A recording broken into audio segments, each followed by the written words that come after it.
Um prazer estar aqui, que honra, bem-vindos. E obrigada.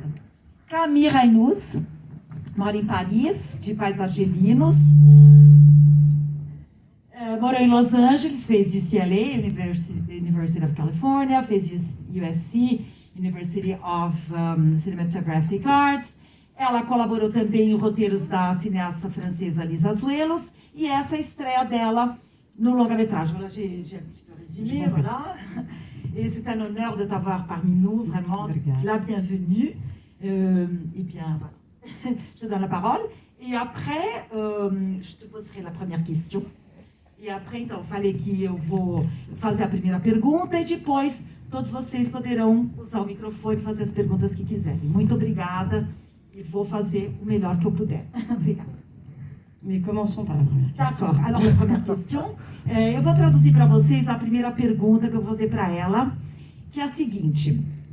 O filme fala dessa ruptura com a cultura patriarcal e o que me surpreendeu muito é ela falar desse despertar da sexualidade sem utilizar a nudez, sem a menor exploração do corpo feminino e sem nenhuma cena de nudez explícita. Então, eu gostaria muito que ela falasse sobre isso. Voilà, ce qu'on parlait tout à l'heure, voilà, le choix de parler de cette rupture avec la culture patriarcale et ton choix de ne pas exploiter la nudité, voilà, le corps féminin, etc., de parler de l'éveil de la sexualité, tout en n'exploitant pas le corps féminin. Merci.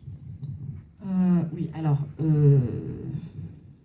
déjà dans un premier temps, je pense que j'ai commencé à avoir un petit peu la nausée de voir tout le temps le corps féminin utilisé effectivement dans des films, montré alors que c'était inutile, montré dans sa nudité alors que c'était inutile. Donc ça fait longtemps déjà que ça monte, que j'arrivais pas forcément à me le dire et puis à un moment je me le suis dit, ça m'a gênée. Et maintenant, ça me gêne encore plus. Après, pour ce film-là, ce qui était important pour moi, c'était la façon dont elle ressent son corps, en fait, dans sa tête. C'est-à-dire qu'elle le ressent physiquement, mais c'est comment est-ce qu'elle le transforme dans sa tête et que du coup, ça lui donne le courage de briser ce système. Donc, pour ça, ce qui était intéressant, c'était de filmer l'expression de son visage, en fait. Les corps, on a bien compris ce qui se passait, on l'a déjà vu suffisamment à l'écran, beaucoup trop. On n'a pas besoin de le voir, ce qui est important, c'est de comprendre ce qu'elle ressent. Eu há muito tempo já estava cansada de ver tanta exploração do corpo feminino nos filmes. E o que me preocupou mais, o que me chamou mais a atenção, o que eu quis mostrar mais, é o que a personagem sente. Porque a gente sabe o que está acontecendo no corpo dela, mas eu quis explorar o rosto dela, eu quis, através da expressão dela, traduzir o que estava acontecendo dentro dela e como isso deu coragem a ela de romper com esse sistema patriarcal. The mics are a little high.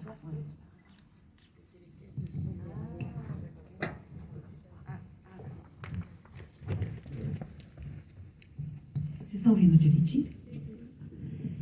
Alguém quer fazer uma pergunta? Do we have a mic for the audience? Aboud, querido, ele é professor de línguas árabes. Alors, Aboud, il est professeur à l'université de langue arabe, de littérature arabe aussi.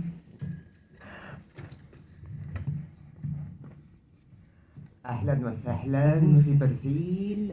أنا أريد أن أعرف لماذا سلمى لا تحكم قبيل. Bienvenue au Brésil, j'aimerais savoir pourquoi est-ce que Selma ne parle pas kabyle. Então ele falou, bem-vindo ao Brasil. Por que a Selma, olha, tem um pouquinho de árabe. Por que ela não fala a língua da Kabylia? Là, en fait, parce que là, ça va pas du tout. C'est une question très importante, ça, la question de la langue, parce qu'en fait, elle est directement liée à la question de l'identité, de se sentir bien dans son identité. Et la réalité de cet exil, en tout cas de cette diaspora algérienne en France, qu'elle soit arabophone ou berbérophone, je pourrais donner un peu plus de précision là-dessus, c'est que du fait de la colonisation française en Algérie qui a duré 130 ans,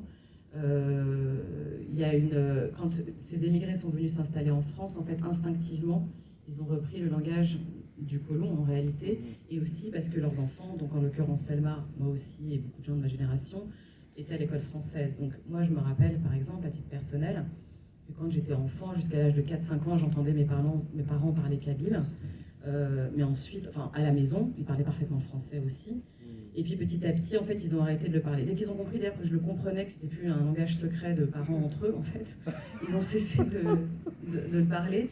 Et donc, je l'ai moi-même un peu perdu. Et ça, c'est bien des problèmes des diasporas et de l'exil, justement.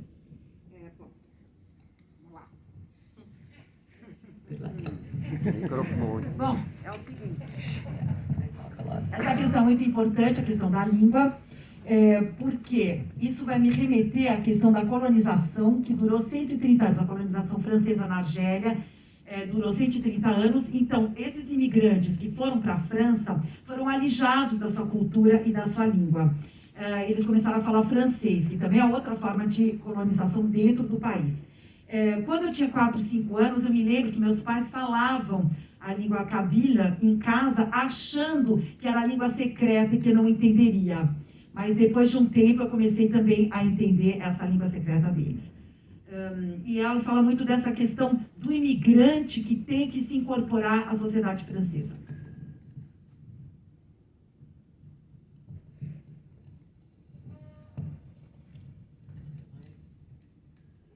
Shukran.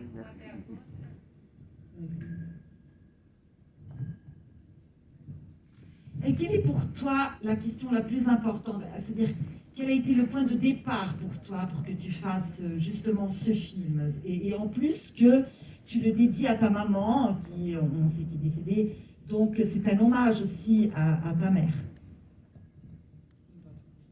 Ah, pardon. Perguntei para ela, desculpa, qual foi o pontapé inicial para que ela fizesse esse projeto? Ela dedica esse filme à mãe dela, é falecida, ela acabou de nos contar. Então, como é que se deu essa homenagem à mãe dela? E qual foi o pontapé inicial para que ela fizesse esse filme especificamente? Obrigada. Alors, il y a deux choses. Il y a l'intention première du film qui, en fait, quand je faisais des études de cinéma à UCLA, il fallait développer 2 scénarios de cinéma, enfin de long métrage. Et le premier, bon, j'avais plein d'idées, c'était très bien. Puis quand il a fallu faire le second, je ne savais pas très bien quoi faire. Et c'est une image qui m'est venue, une sorte de vision, qui en fait est la scène du viol en réalité, qui était juste cette jeune femme comme ça sur un lit. Et je sentais bien qu'elle souffrait. Enfin, c'était déjà hors de moi et c'était déjà un personnage. Mais je me suis demandé comment est-ce qu'elle en est arrivée là. Et en réalité, je suis d'abord partie sur l'idée de la double culture, qu'elle savait tellement pas qui elle était que n'importe qui pouvait faire n'importe quoi de son corps, en fait. Donc c'est parti de là. Mais en fait, ça, c'était une raison un peu superficielle. Après, dès que j'ai commencé à creuser, je me suis rendu compte que l'idée centrale du film, c'était la résistance, en fait. Et c'est la résistance à un système d'oppression, en l'occurrence, ce système patriarcal. Et comment, par le corps, en se réappropriant son corps, on peut redevenir soi et ne pas répondre à des ordres. Ça, c'était l'intention du film. Ensuite, l'hommage à ma mère, c'est que je pense que je ne l'aurais pas fait si je n'avais pas eu une mère aussi courageuse, aussi insolente et aussi qui avait un discours qui venait déranger tout le monde parce qu'elle disait les choses telles qu'elles étaient. Eu vou começar pelo final, né, pela mãe dela. Ela não teria feito esse filme se ela não tivesse tido uma mãe tão corajosa, tão insolente e que falasse tudo o que ela pensava e que tivesse essa estrutura transgressora em relação a todo esse sistema opressivo. E aí, voltando para o início, ela estava na University of California e ela tinha que escrever 2 roteiros de longas. Então, um dia, ela teve uma imagem, uma visão de uma jovem mulher que sofria numa cama e, acoplado a isso, a duplicidade das culturas, e ela começou a se dizer que qualquer pessoa pode fazer o que quiser com seu corpo, né? Então, a ideia central do filme é resistir a essa violência patriarcal e achar essa libertação através do corpo.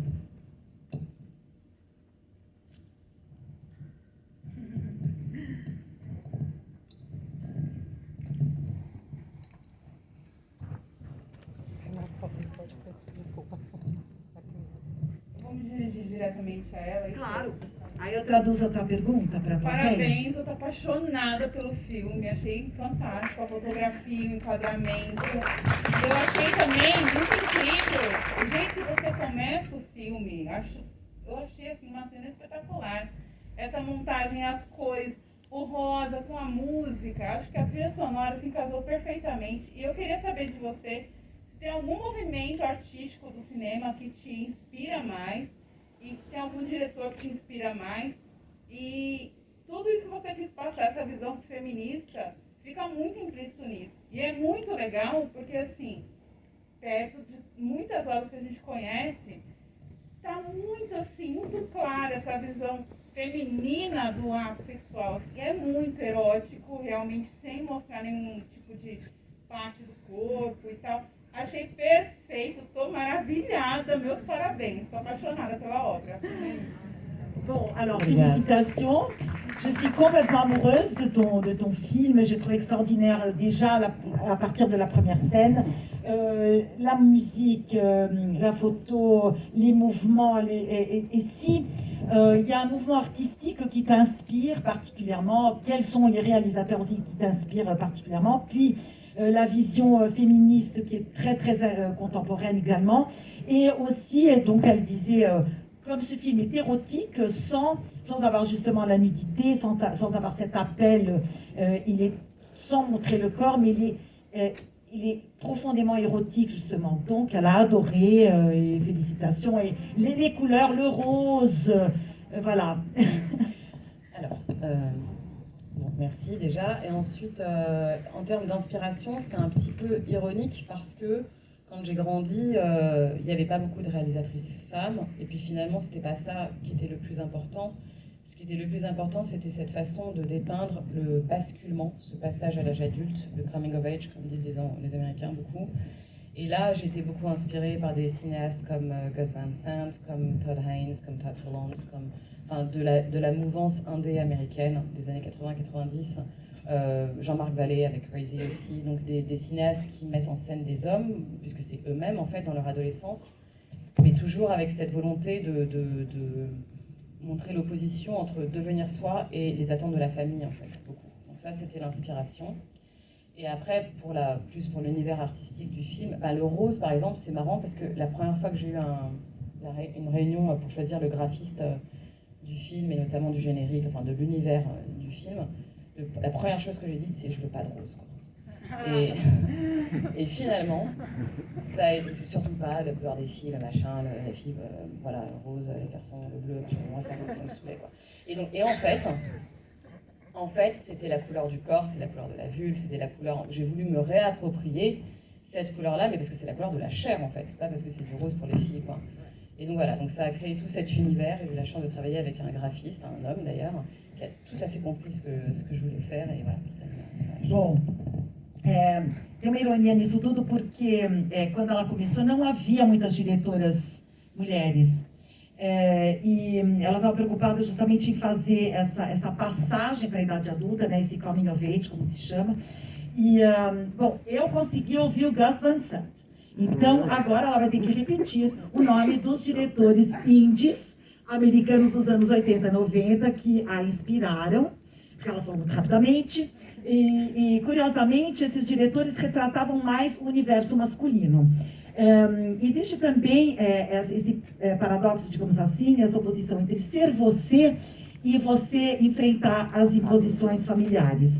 Então, quando ela fez a primeira reunião, ela não queria a cor rosa, porém o diretor de arte insistiu na cor rosa. Por quê? A cor rosa não é exatamente porque é menina, é porque a cor da carne, a cor da vulva, a cor do corpo, a cor da mulher. Então, não é essa coisa azul e rosa, né? Então, alors, je vais juste te demander de répéter les noms des réalisateurs qui t'ont inspiré. Todd Haynes, Todd Solondz qui a fait Welcome to the Dollhouse. Todd Solondz, oui. Et Jean-Marc Vallée. Ah d'accord, Jean-Marc Vallée. Oui, Mm. ok, de Crazy, tá? Obrigada a você.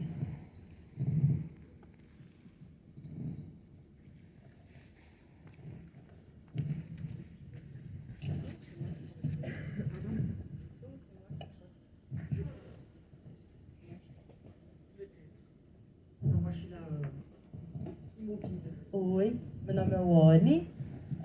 primeiro, parabéns, mais uma vez. E considerando que esse é um projeto autobiográfico, primeiro eu gostaria de dizer que essa atriz eu achei muito legal, enfim, do começo ao fim, toda a atuação dela.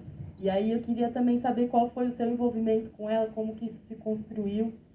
E essa é a minha questão. Donc, d'abord, félicitations, elle a adoré le film.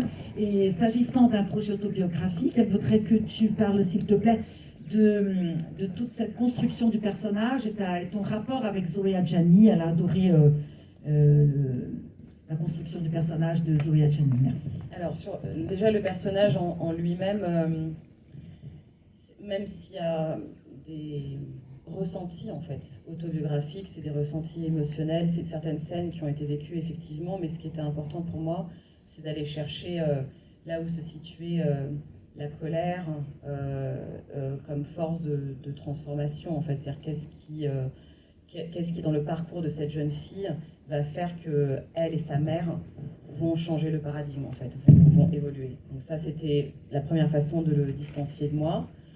Et ensuite, avec Zoé, ça s'est fait très naturellement parce que je l'avais vue jouer dans un film. Elle avait fait un seul film en fait en 2005. Et je me rappelais pas très bien du film, mais je me rappelais vraiment d'elle. Elle était très naturelle, franche, sincère, directe, quoi. Et sensible en fait. Et j'avais besoin d'une actrice qui se livre complètement.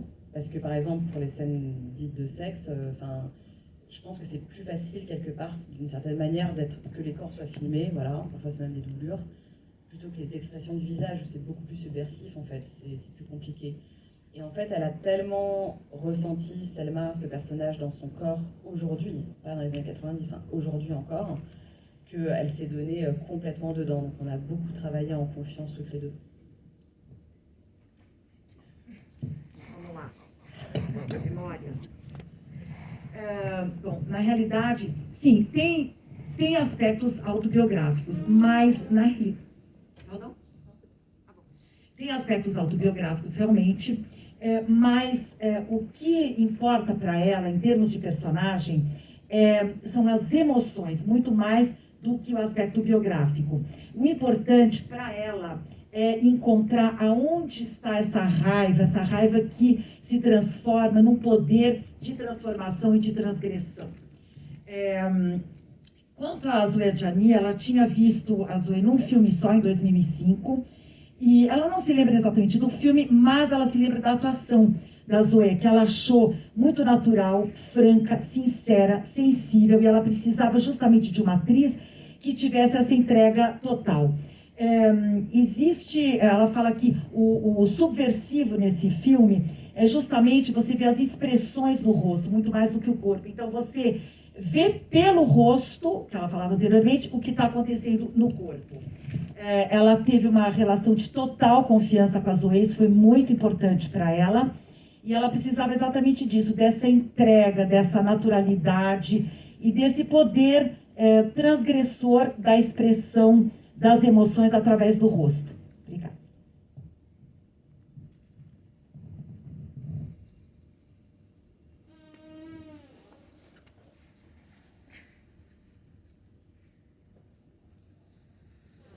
Boa noite, muito obrigada pelo filme, foi um prazer ver essa explosão de emoção e cor na tela, parabéns. Eu queria que você comentasse, porque eu achei muito corajoso colocar violência e desejo o tempo todo, assim, porque você em nenhum momento censura a personagem. E a gente vê que em vários momentos, a cena do trote na faculdade, depois o estupro que ela sofre, enfim, e você coloca esses traumas e coloca que ao mesmo tempo ela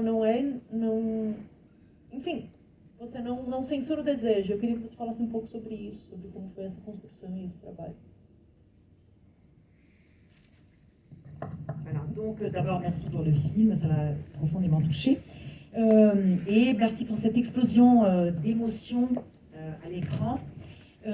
Donc, elle a trouvé aussi très courageux ce choix d'unir, disons, la violence et le désir. C'est-à-dire pas d'unir, mais parler de la violence et du désir, car tu ne juges pas le personnage.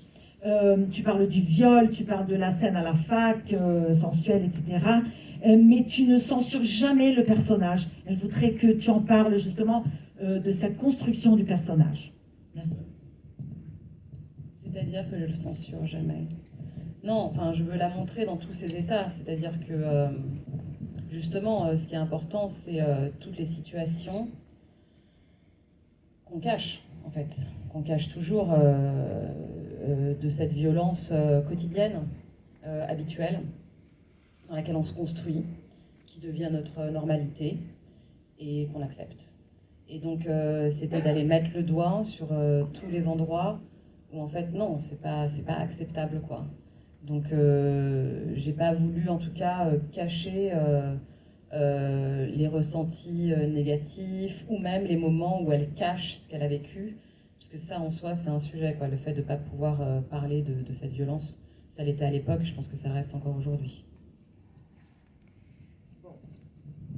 Eu quis mostrar a personagem, você tem toda a razão, eu não julgo, não censuro a personagem, eu mostro essa personagem em todas as situações, porque a gente esconde a violência em geral, a gente esconde a violência cotidiana, a gente se cala, a gente acaba aceitando, ela não aceita, né, essa banalização da violência cotidiana. Então, eu não quis esconder nenhum tipo de sentimento negativo que a gente sente mesmo, que a personagem sente. Et je vais quand même préciser quelque chose parce que c'est signifiant. Par exemple, dans le monde arabe, donc ce film a été vu beaucoup, voilà, et par moments, on m'a demandé s'il était possible de le censurer. Et en fait, j'ai demandé quelle scène les dérangeait le plus, et c'était, et ça vaut pour toutes les sociétés conservatrices, hein. On ne va pas stigmatiser le monde arabe, mais en l'occurrence, c'était la scène du concombre, la scène du bizutage, mais à aucun moment, jamais, on ne m'a demandé de censurer la scène du viol. Juste pour le rapport entre le désir et la violence. C'est-à-dire que tant que c'est dans la douleur, en fait, ça passe, quoi. Então, Le plaisir est un problème. Pardon. Complementando a tua pergunta, eu quero começar pelo final, ela disse que o prazer é um problema. Que é muito significativo no mundo árabe, é o que ela mostra, e aí perguntaram para ela, é possível censurar esse filme? Então ela perguntou, que cena vocês censurariam? Não censurariam a cena do estupro, né, que é uma cena de violência, mas censurariam a cena do pepino. De concombre, voilà. A cena do pepino. Agora, cena do estupro, não. Cena de violência, não. A cena da dor, não. E isso é muito significativo e muito que mostra muito como é o mundo árabe e essa... Vou dizer que c'est une hypocrisie, quand même. Ah bah oui, on peut dire. Isso é uma questão de hipocrisia, né? Quando ela começou a filmar isso? Quand est-ce que tu as commencé à tourner le film? Ah là là, alors on a commencé en novembre 2019. Novembre de 2019. Novembre-décembre, on a tourné la France. Et ensuite, on a attendu qu'il fasse un peu, enfin que ce soit le printemps en Algérie pour tourner. Et donc, on a tourné en Algérie au mois de mars 2020. On a terminé de tourner le 11 mars 2020. Et le 16 mars 2020, toutes les frontières ont fermé. Donc, la chance. Então, em novembro e dezembro, ela começou a filmar a parte francesa. Na França, e depois ela esperou a primavera na Argélia. Então, eles terminaram dia 11 de março. E depois, logo, veio a pandemia e fechou tudo.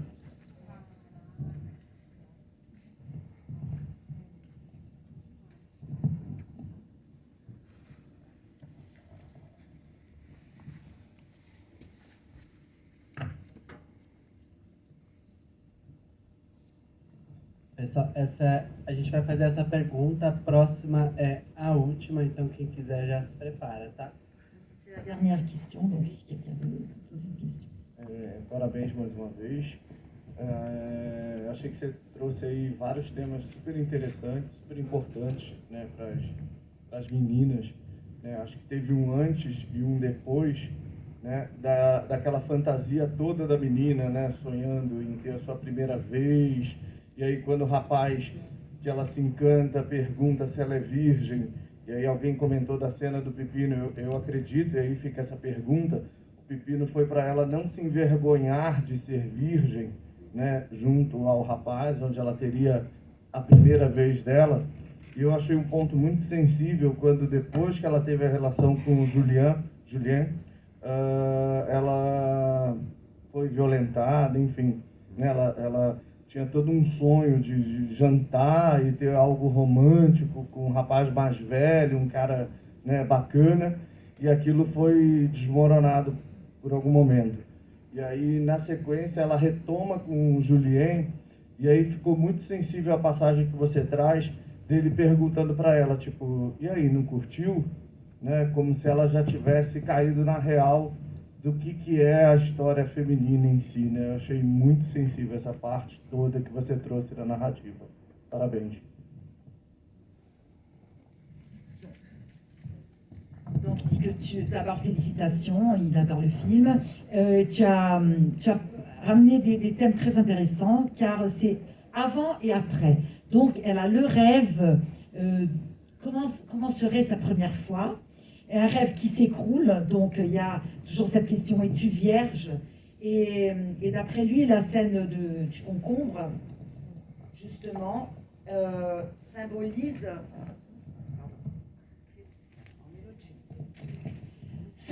cette honte, cette pudeur d'être vierge.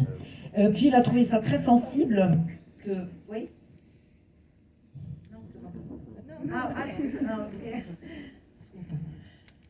Donc, il a trouvé ça très sensible que, par exemple, donc elle a ce rêve d'aller dîner avec le garçon qui est plus âgé, etc. Et ça se termine dans le viol. Et donc, à nouveau, son rêve s'écroule. Puis après, il a trouvé ça très, très sensible. Et des questions très importantes, justement, pour les filles. Il a trouvé très sensible quand, justement, il lui demande « Est-ce que c'était bien pour toi ?» Et comment tu résous la question finale de sa libération. Alors plus largement, ce que je dirais, enfin ce qui était important pour moi ici, c'est que ce système patriarcal là dont on parle, qui est un système d'oppression, donc ce que je voulais surtout pas, c'est qu'on se dise que c'est parce que c'est dans une famille algérienne et que c'est là que s'illustre le patriarcat. Pour moi, ce patriarcat, il est partout. Il n'a pas de frontières, il n'a pas de religion, il n'a pas de couleur, il n'a pas... Et donc, dès que partout où elle regarde, et y compris avec ses garçons, elle se heurte tout de suite à ses attentes. En fait, dans sa famille, on lui dit « il faut que tu restes vierge ».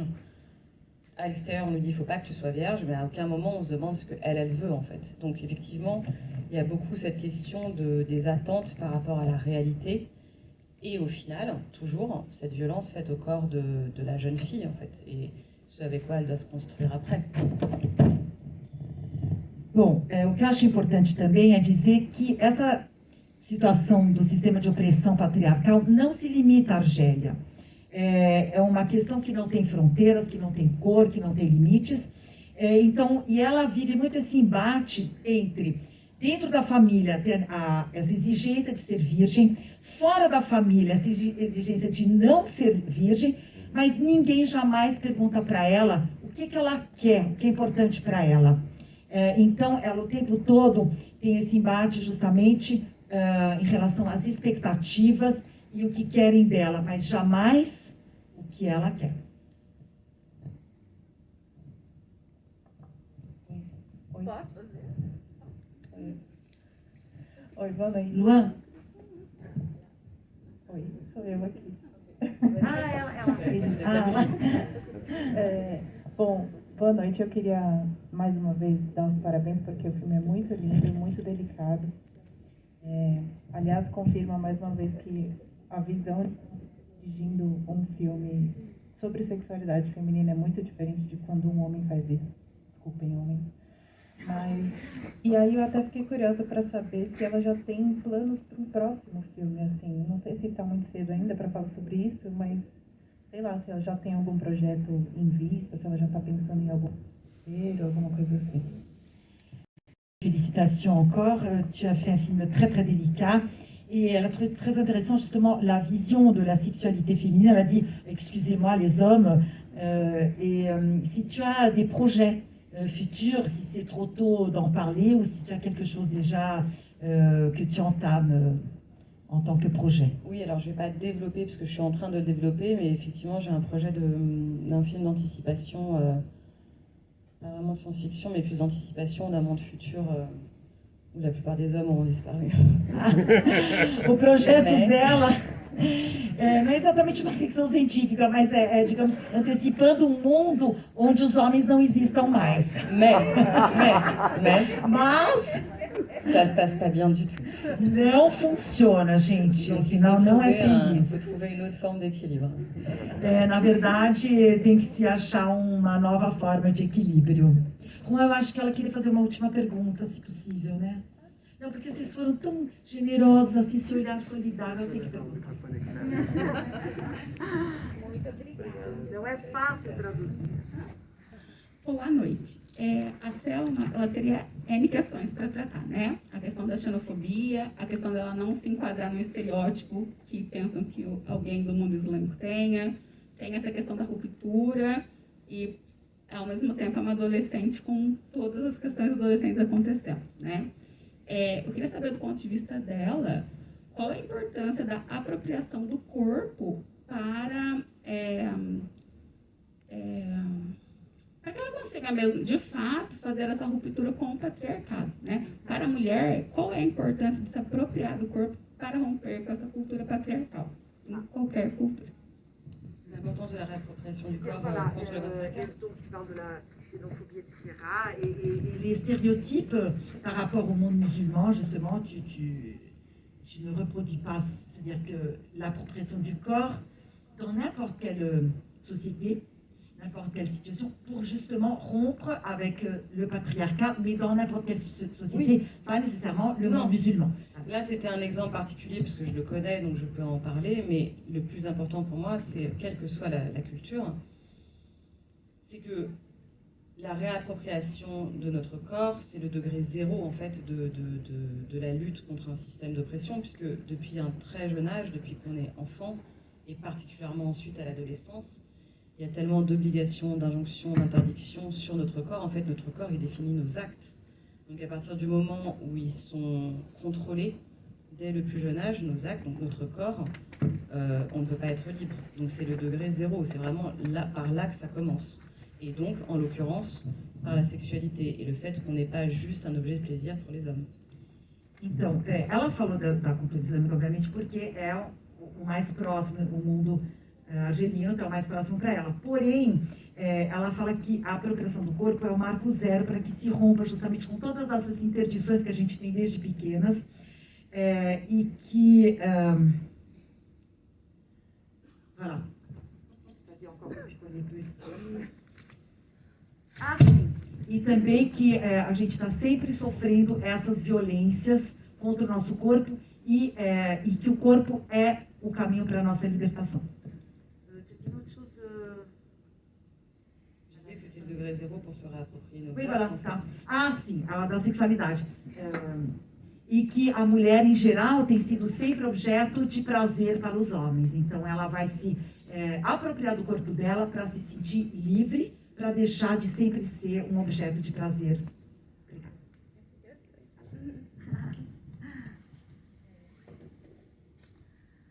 Pessoal, obrigado. Palmas para toda a nossa família. Obrigado pela presença de todos. O filme estreia agora no dia 11 de novembro. Para quem gostou, não deixe de recomendar aos amigos. É um momento muito importante para as pessoas voltarem para as salas e a gente está esperando vocês. Obrigado. E eu quero agradecer a inteligência e a sensibilidade das perguntas. Então, vocês também estão de parabéns. Maravilhoso!